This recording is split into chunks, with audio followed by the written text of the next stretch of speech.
सभी को प्रणाम। जन्म शताब्दी पुस्तक माला 59 डे 7 तब से मिलती हैं सिद्धियां। आइए मुस्कुराते हुए खिलखिलाते हुए परम पूज्य गुरुदेव के हृदय में प्रवेश करें। अभी तक यही प्रयास करते हैं कि परम पूज्य गुरुदेव हमारे हृदय में प्रवेश कर जाएं और वो हो नहीं पा रहा। तो चलो आज महाकाल के हृदय में, वंदे माँ के हृदय में प्रवेश कर जाते हैं। उनका हृदय बहुत विशाल है, उनका हृदय बहुत दिव्य है, बहुत विशाल है और हम सबके लिए उसमें जगह है। पूरी पृथ्वी के लिए उसमें, पूरे ब्रह्मांड के लिए, अनंत आत्माओं के लिए उसमें जगह है। एक भाव करेंगे कि गुरुदेव के इन प्रवचनों के माध्यम से हम उनके भीतर प्रवेश कर गए और इसी ध्यान और धारणा के साथ आज का स्वाध्याय आगे बढ़ाते हैं। मानसिक रूप से जप करते रहेंगे और जब इस धारणा के साथ चलेंगे ना, जो गुरुदेव कल सिखा रहे थे, धारणा कर लो, धारणा कर लो, धारणा से समाधि हो जाती है, धारणा से ध्यान लग जाता है। तो अगर हम दिन भर ये सोचें कि हम अपने गुरु के हृदय में हैं, तो हम एक भी ऐसा कर्म नहीं कर पाएंगे जो ना करने योग्य है। एक भी ऐसा विचार भीतर नहीं आ पाएगा जो ना आने योग्य है। सोच के देखो, कोई गलत विचार आया और हमें हमें पता है कि उस गलत विचार की ऊर्जा परम पूज्य गुरुदेव के हृदय की दीवारों को स्पर्श करेंगी। उनको कितना कष्ट होगा, उनको कितना दर्द होगा, कितनी तकलीफ होगी। और हम परम पूज्य गुरुदेव के हृदय में प्रवेश कर गए। अगर हमने ये धारणा बिल्कुल पक्की पक्की कर ली कि हम वंदे माँ के हृदय में बैठे, उनके हृदय में हमने पूर्ण रूप से प्रवेश कर लिया, ये ऐसा है जैसे बूंद समुद्र में प्रवेश कर गई, तो भीतर से कोई मतलब अनावश्यक ऊर्जा निकल कर ही नहीं आएगी। वो जन्म लेते ही क्षय हो जाएगी। ये परम पूज्य गुरुदेव के तप की ऊर्जा इतनी प्रबल है कि मान लो क्रोध आया और तुरंत ये एहसास होगा, अरे ये तो गुरुदेव का हृदय है, तो वो क्रोध की वृत्ति अपने आप खत्म होने लगेगी, सफाई होगी और बार बार वृत्तियां दिखेंगी, पर वृत्तियां जन्म लेते के साथ ही क्षय हो जाएंगी। तो हम अपने यही धारणा हम अपने इष्ट के लिए कर सकते हैं। किसी को राम पसंद है, किसी को कृष्ण पसंद है, किसी को मीरा पसंद है, किसी को ठाकुर पसंद है, आपको जो शक्ति पसंद है, किसी को माँ पसंद है, किसी को जगदम्बा पसंद है, किसी को नवदुर्गा समझ में आती है, जो शक्ति आपको समझ में आती है उसके हृदय में प्रवेश कर जाओ। मात्र केवल एक धारणा की है। फिर क्या होगा? जिनका भी चिंतन आए, मान लो दिन भर में किसी का चिंतन आया, कल गुरुदेव ये समझा रहे थे, तो वो चिंतन जिनका भी आ रहा है वो भी हमारे इष्ट के हृदय में है। अब तो उनका भी कल्याण, अपना भी कल्याण। अरे किसी का चिंतन आया तो उसको बैठा दो, अरे गुरुजी इनका चिंतन आ गया, अब हमको ना इनकी बुराई देखनी ना भलाई देखनी, इनका नाम लेकर राधा राधा राधा राम राम राम गायत्री मंत्र, या इनको गुरु जी के हृदय में बैठा दिया, अब आप संभालिए और जो भी है आप देख लीजिए। इस अभ्यास को भी हम कर सकते हैं, ये भी एक तरीका है दिव्यता की ओर कदम रखने का। अब गुरुदेव ने कल हमें योग समझा दिया और गुरुदेव ने योग का पक्ष क्या बताया? प्रत्याहार, धारणा, ध्यान और समाधि, और उसके अलावा यम, नियम, आसन और प्राणायाम। इनमें से अगर किसी एक को भी पकड़ लिया तो बाकी सारे इसके भाई बहन हैं। किसी ने प्राणायाम पकड़ लिया तो यम, नियम, आसन अपने आप आ जाएंगे। ये एक इंटरकनेक्टेड एनर्जी है। महर्षि पतंजलि के अष्टांग योग की एक खूबसूरती है कि कोई एक पकड़ लो, बाकी सब भाई बहन के जैसे आ सकते हैं, लेकिन जिस एक को पकड़ो उसको कसकर पकड़ो, अच्छे से पकड़ो, उस पर बिल्कुल अभ्यास प्रयास लगा दो, मनोयोग से उसे करो तो योग बन जाएगा। अब गुरुदेव कह रहे हैं ध्यान के दो भाग हैं। गुरुदेव ध्यान को समझा रहे हैं। मित्रों, ध्यान को हम दो हिस्सों में बांट देते हैं। एक हिस्सा वह है जो हमारे चिंतन के बिखराव को रोकता है, विचलन को रोकता है। इसको हम क्या कहते हैं? इसका नाम एकाग्रता है। एकाग्रता किसे कहते हैं? जिसे आप बार बार कहते हैं कि हमारे मन को निग्रह कर लीजिए। वस्तुतः यह योग का पहला वाला हिस्सा है। हमारा मन जो चारों ओर भागदौड़ करता है, भगदड़ मचाता है, बेसिलसिले चलता है, व्यर्थ की बातों में चलता रहता है, इसको एक सिरे पर ले आना, एक क्रम में ले आना, इसका एकाग्रता वाला भाग है। मन का एक और भाग है, वह है जिसे हम काम पर लगा देते हैं, किसी लक्ष्य पर लगा देते हैं। मन का यह दूसरा वाला हिस्सा है। अब एक भाग एकाग्रता, आज क्या है वो एकाग्रता? हम परम पूज्य गुरुदेव के, वंदे माँ के, अपने इष्ट के हृदय में प्रवेश कर चुके हैं। ये क्या है? पहला वाला भाग है। अब इसको पकड़ के रखना है। पहले वाले भाग को पकड़ के रखेंगे तो दूसरा अपने आप सहज हो जाएगा। दूसरा लक्ष्य। अब यहाँ बैठकर क्या करना है सोच लो, सारे काम यही करने हैं। देह कुछ भी करे, मन तो यही है, भगवान के हृदय में बैठ गया है मन तो जाकर, और भगवान के हृदय से सारे काम हो रहे हैं। तो भगवान के खेत में नौकरी करने को मिल गया है, खूबसूरत नौकरी करने को मिल गई है। लक्ष्य, सबके पास अपने अपने लक्ष्य हैं। किसी को, कोई स्टूडेंट है, कोई ऑफिस जा रहा है, कोई घर में काम निपटा रहे हैं, किनके पास टारगेट्स हैं, सबके अपने अपने लक्ष्य हैं। लेकिन उन लक्ष्यों में डूबना नहीं है, उन लक्ष्यों को भगवान का काम बनकर पूरा करना है। मन का यह दूसरा वाला हिस्सा है। बंदूक में क्या होता है? बंदूक में दो भाग होते हैं। एक काम यह होता है कि बारूद को और गोली को, दोनों चीजों को कारतूस में बंद करके छोटे से दायरे में कैद कर देते हैं। कैद ना करें तो बेटा बारूद चारों तरफ फैल जाएगा, और यदि उसे जला दें तो भक से जलकर खत्म हो जाएंगे। बारूद के लिए ये पहला काम करना पड़ता है एकाग्रता का। कारतूस में एकाग्रता अर्थात बंदूक की लंबी नली में कारतूस और बारूद को एकाग्र करके यह देखते हैं कि यह बहुत दूर तक एकाग्रता की दिशा में चले। बारूद के लिए यह पहला काम करना पड़ता है, एकाग्रता का। कारतूस में एकाग्रता अर्थात बंदूक की नली, लंबी नली में कारतूस और बारूद को एकाग्र करके यह देखते हैं कि यह बहुत दूर तक एकाग्रता की दिशा में चले। अगर बंदूक की नली छोटी हो तब तब बेटा मुश्किल पड़ जाएगी। लंबी नली की यह विशेषता है कि यह गोली को दूर तक फेंक सकती है, पिस्तौल दूर तक नहीं फेंक सकती।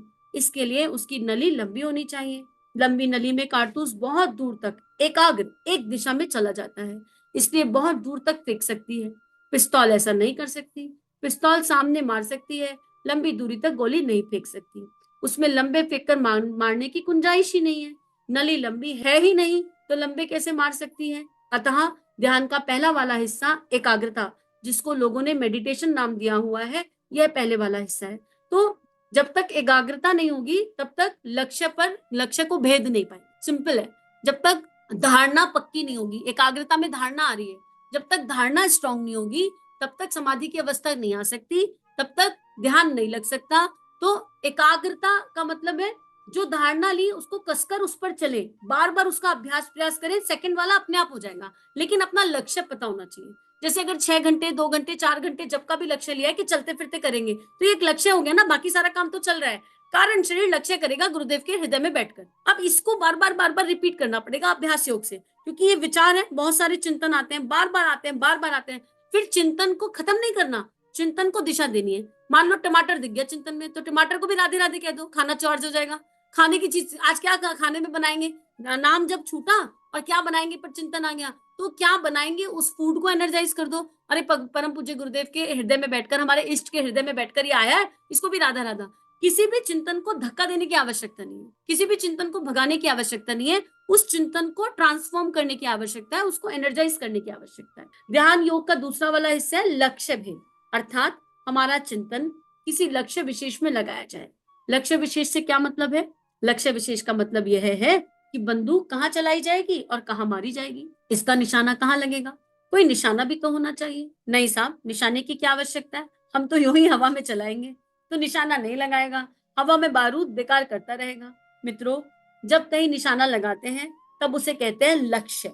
ध्यान के लक्ष्य, ध्यान के दो हिस्से हैं। एक तो हमारा लक्ष्य है कि इसको कहाँ लगाएंगे, दूसरा है निग्रह। यदि मन का निग्रह हम नहीं कर सकेंगे, मन का फैलाव और बिखराव निग्रहित नहीं कर सकेंगे, तो हमारे भीतर मन शक्ति का विकास नहीं हो सकेगा, हमारा मन सामर्थ्यवान नहीं बन सकेगा और सदैव कमजोर ही रहेगा। गुरुदेव ने मन को ना मैं क्या हूं में बहुत खूबसूरत एक्सप्लेन किया। मन के 3 हिस्से बता दिए, एक प्रवृत्त मन, एक बौद्धिक प्रबुद्ध मन, एक आध्यात्मिक मन। मन के 3 हिस्से बताए और उसको बहुत सुंदर एक्सप्लेन किया। तो मैं क्या हूं में उसको जरूर सुनिए, तो ये बहुत आसान हो जाएगा करना। मन को एकाग्र करना, मन का निग्रह करना, ये बहुत सरल हो जाएगा। अब मान लो अगर हम सेकंड पार्ट को मिस कर देते हैं तो क्या नुकसान होगा। फर्स्ट पार्ट सदिया, ठीक है, एकाग्रता हो गई, बहुत स्ट्रांग हो गई, तो इतनी एनर्जी अंदर भर जाएगी, इतनी एनर्जी अंदर भर जाएगी। अगर हमने अब भरी हुई बंदूक को लेकर चले और गलती से भी ट्रिगर दब गया ना, तो वो नुकसान कर देगी। तो जब हम अध्यात्म के मार्ग पर चलते हैं, हम परम पूज्य गुरुदेव के संरक्षण में इस दिव्य यात्रा को कर रहे हैं, तो हमारे पास लक्ष्य निश्चित होना चाहिए। नहीं तो क्या होगा, कभी सिर दर्द हो रहा है, कभी पैर दर्द हो रहा है, कभी हाथ दर्द हो रहा है, कभी रोना आ रहा है, पता ही नहीं चल रहा है क्या हो रहा है। क्योंकि जब की शक्ति तो बढ़ते चले गए अंदर, लेकिन उसका उपयोग नहीं किया, उसको मैनिफेस्ट नहीं किया किसी गुरु कार्य में। इसलिए दूसरा लक्ष्य कोई गुरु कार्य होना चाहिए कि हम क्या करेंगे इस जप का, कुछ समझ नहीं आता है अगर, और बहुत जप अंदर हो गया और लगा एकाग्रता हो गई, तो पंच तत्वों का ध्यान कर लो, गुरु कार्य हो जाएगा। माँ धरा का ध्यान कर लो, गुरु कार्य हो जाएगा। जितनी भी एनर्जी है वो माँ धरा के श्री चरणों में अर्पित समर्पित माँ धरा के गर्भ में जा रही है और वहां से पूरे विश्व ब्रह्मांड में पहुंच रही है। कुछ नहीं तो देश के सिपाहियों का ध्यान कर लो, कुछ नहीं तो तिरंगे का ध्यान कर लो, अखंड भारत का ध्यान कर लो, भारत माता का ध्यान कर लो। बड़ा बड़ा सोच। ऐसा नहीं हो कि वो लक्ष्य, अपने लक्ष्य में देखा अपना बेटा, हाय बेटे की नौकरी और डाल दिया। एकाग्रता तो सही थी, लक्ष्य गड़बड़ा गया। ऐसा ना हो कि एकाग्रता तो दिव्य उठाई, धारणा तो दिव्य उठाई, और लक्ष्य मोह आसक्ति से, हमारी छोटी सोच से, संकीर्ण सोच से जन्म लेने लगे, है ना। वो नहीं होना चाहिए, इसका ध्यान हमको रखने की आवश्यकता है। एकाग्रता की परख साथियों, हमारा मस्तिष्क, हमारा चिंतन जो हमेशा बिखराव में व्यस्त रहता है, उसको किसी उद्देश्य काम में व्यस्त होना चाहिए, तभी इसमें ताकत आती है और आदमी के खुद के भविष्य का निर्माण होता है। मुझे एक घटना याद आ गई। राजा द्रुपद की बेटी थी द्रौपदी, जो बहुत खूबसूरत और योग्य थी। उनके पिता ने निश्चय किया कि इस लड़की का ब्याह हम किसी ऐसे आदमी से करेंगे जिसका भविष्य उज्जवल हो। कितने भविष्य वक्ता आए, पंडित आए, उन्होंने कहा कि हमें आपकी बात पर विश्वास नहीं, पहले आप अपना भविष्य बताइए, तब हम आपकी भविष्यवाणी मानेंगे।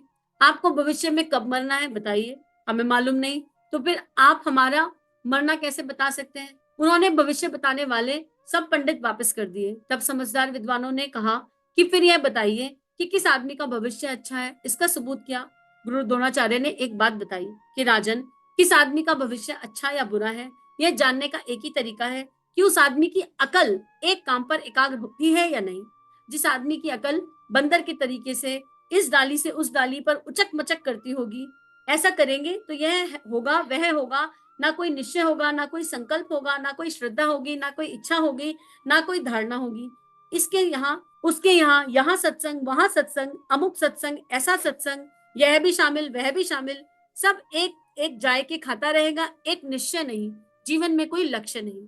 जाय के तो जीवन में बहुत मिल जाएंगे, पर ऐसी स्थिति में सफलता नहीं मिलेगी। कितनी खूबसूरत बात गुरुदेव समझा रहे हैं। कहीं एक किसी एक चीज पर टिक जाओ, कहीं एक रुक जाओ। जब माँ द्रौपदी का जन्म हुआ तो सबसे पहले भगवान श्री कृष्ण का नाम आया, उन्होंने कृष्ण नाम सुना और उनका नाम कृष्णा पड़ गया, उसी से उनका जन्म का नाम कृष्णा है।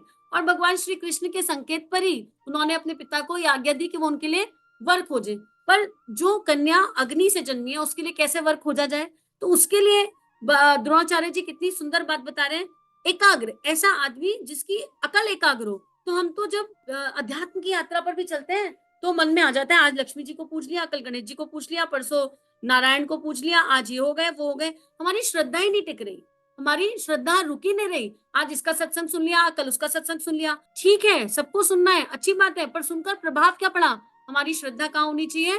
भीतर, आत्मनिर्माण पर, भीतर की ओर। हम सबको सुनेंगे, कोई प्रॉब्लम नहीं है, पर जिसको सुने उसको सुनकर हमारे भीतर बदलाव क्या आया उसको चेक करें।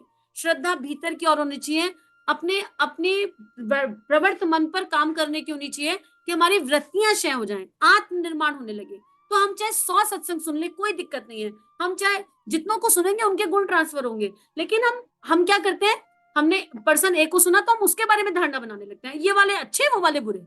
अरे हमारी हम मतलब हम उस लेवल पर आ गए कि हम उन दिव्य आत्माओं को के बारे में ये जजमेंट करें कि कौन अच्छा बोल रहा है और कौन बुरा बोल रहा है। इतनी ऊंची अवस्था पर, इतनी ऊंचे लेवल पर सारे लोग बैठे हैं जो भगवत कथा करते हैं या सत्संग करते हैं या अच्छी बातें बताते हैं, ऋषि मुनि संत। हम उनको सुनकर उनके बारे में सोचने लगते हैं कि ये अच्छा बोल रहे कि बुरा बोल रहे। Who are we to decide that कि किसने अच्छा बोला किसने बुरा बोला? अरे शरणागति के भाव से सबको सुनिए, फिर चाहे वो कोई भी हो सबको सुन लीजिए, कोई दिक्कत नहीं। चाहे शिवानी दीदी को सुनो, चाहे अनिरुद्धाचार्य को सुनो, चाहे चिन्मय भैया को सुनो, चाहे श्रद्धा को सुनो, चाहे जीजी को सुनो, चाहे गुरुदेव की लेखनी पढ़ो, चाहे कोई भी संत उठा लो A to Z जिन्होंने प्रामाणिक जीवन जिया। लेकिन श्रद्धा भीतर कि हमने सीखा क्या इससे, हमारे अंतरंग में परिवर्तन क्या हुआ इससे। अगर अंतरंग को कंट्रीब्यूट हो रहा है तो सुनना सार्थक है, लेकिन अगर अंतरंग को कंट्रीब्यूट नहीं हो रहा और कौन अच्छा है और कौन बुरा है इस पर टीका टिप्पणी चल रही है तो सुनना ही व्यर्थ हो गया। तो गुरुदेव ये समझा रहे कि निश्चय क्या होना चाहिए, लक्ष्य क्या होना चाहिए। हमें हमारे गुरुदेव ने लक्ष्य दिया, आत्मनिर्माण समाज की सबसे बड़ी सेवा, अपना दीपक आप बनो, ये गुरुदेव ने लक्ष्य दिया। मैं क्या हूं ये जान लो। तो इस लक्ष्य को पूरा करने के लिए हमको जो भी रास्ता अपनाना पड़े अपने गुरु के सानिध्य में उसको अपनाएंगे, उसमें कोई दिक्कत की बात ही नहीं है। आगे गुरुदेव कह रहे हैं, जाय के जीवन में बहुत मिल जाएंगे पर ऐसी स्थिति में सफलता नहीं मिलेगी। द्रोणाचार्य ने कहा, केवल वही आदमी सफल हो सकता है जो दृढ़ निश्चय वाला हो, जिसका मन एकाग्र हो। एकाग्र मन वाले आदमी का भविष्य अच्छा है, संसारिक दृष्टि से भी और आध्यात्मिक दृष्टि से भी।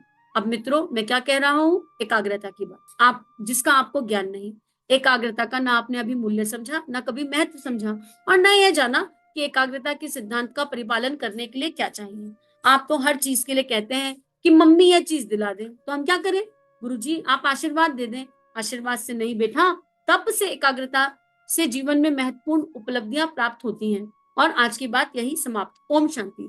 यहाँ पर परम पूज्य गुरुदेव ने ये पुस्तक पूर्ण हुई, यहाँ पर ये प्रवचन पूर्ण हुआ, लेकिन जीवन को एक नई दिशा मानो मिल गई।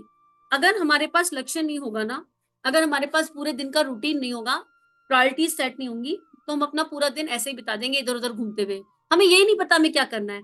और आजकल ये टीवी, सोशल नेटवर्क, ये जो है ना, ये एक ऐसी चीज आ गई है समय को खराब करने के लिए, एक बहुत खूबसूरत साधन हो गया है ये, कि अगर लक्ष्य नहीं होगा तो हम हर समय उसी को चला के बैठेंगे, क्योंकि कुछ करने के लिए नहीं है तो रिमोट पर हाथ जाने में या मोबाइल को स्क्रॉल करने में देरी कितनी लगती है, 1 सेकंड भी नहीं लगता। और ये कब होता है? अगर अगर मेरे पास ये लक्ष्य है कि मुझे आज दिन भर में क्या-क्या काम करना है। मुझे 1 घंटा जप करना है, मुझे 1 घंटा स्वाध्याय करना है, मुझे ये ऑफिस का काम करना है, मुझे ये पढ़ाई करनी है, मुझे इतने चैप्टर याद करने हैं, मुझे आज ये खाना बनाना है, मुझे ऑफिस में ये प्रेजेंटेशन पूरी करनी है। हम जिस भी फील्ड में हो, उस फील्ड में अगर हमारे पास एक लक्ष्य हो कि हमको ये करने के लिए इतना दिन यहाँ पर खर्च करना है, तो यकीन करो कि हमारा मन जो बिखरता रहता है, इधर-उधर चीजों में भाग जाता है, वहां जाएगा नहीं। नहीं तो हम पूरा दिन इधर-उधर अल्ले-टल्ले मारते हुए निकाल देंगे और हमको समय ही नहीं पता चलेगा।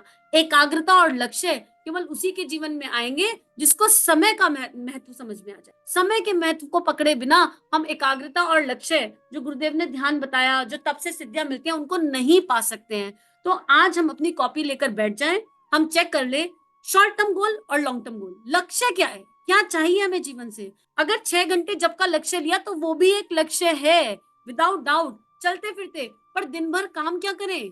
एक स्टूडेंट है तो उसको पता होना चाहिए उसको कितना पढ़ना है। अगर हम एक हाउसवाइफ है तो हमको पता होना चाहिए हमारी जिम्मेदारियां क्या क्या है। नहीं तो दूसरा एक काम है, सोने में समय निकाल देंगे, कुछ नहीं करने में ना, लेट जाओ, सो जाओ, अंगड़ाइयां ले लो, बहुत ही बढ़िया काम है, बहुत ही आनंद आता है, हम इसमें भी समय बर्बाद कर देते हैं।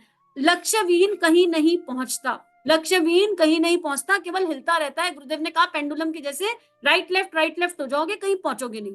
सो we should have a destination in life. अगर वो नहीं होगा तो तब से जो सिद्धियां मिलती हैं उन तक तो नहीं पहुंच पाएंगे। तो आज का इस अध्याय, इस पुस्तक को, इस गुरुदेव की इस दिव्य प्रवचन को गुरु चरणों में अर्पित समर्पित करते हैं और एक ही प्रार्थना कि हे परम पूज्य गुरुदेव, हे वंदे माँ, हे ऋषि मंडल, हे देव मंडल, आपने जो इतनी सुंदर धारणा दी कि हम आपके हृदय में विचरण कर रहे हैं, और फिर आपने जो इतना सुंदर भाव हमें समझाया, ये हम अपने जीवन में उतार सकें। हम सब आपके बच्चे आपको शरणागत हैं, शरणागत हैं, शरणागत हैं। और इसी भाव से आपसे प्रार्थना प्रार्थना और प्रार्थना। इदम श्री सद्गुरुवे नमः, इदम श्री सद्गुरुवे नमः, इदम श्री सद्गुरुवे नमः। समूह की शक्ति को नमन प्रणाम। चलिए मिलकर जीवन को खूबसूरत बनाते हैं, कुछ अच्छा बांटते हैं, मीठे गीत गुनगुनाते हैं। अगर ये वीडियोस आपके जीवन में प्रकाश ला रहे हैं, आपको अच्छे लग रहे हैं, तो चैनल को सब्सक्राइब कीजिए, वीडियोस को लाइक कीजिए और इस कंटेंट को विश्व वसुधा में फैला दीजिए। जय हिंद, जय भारत।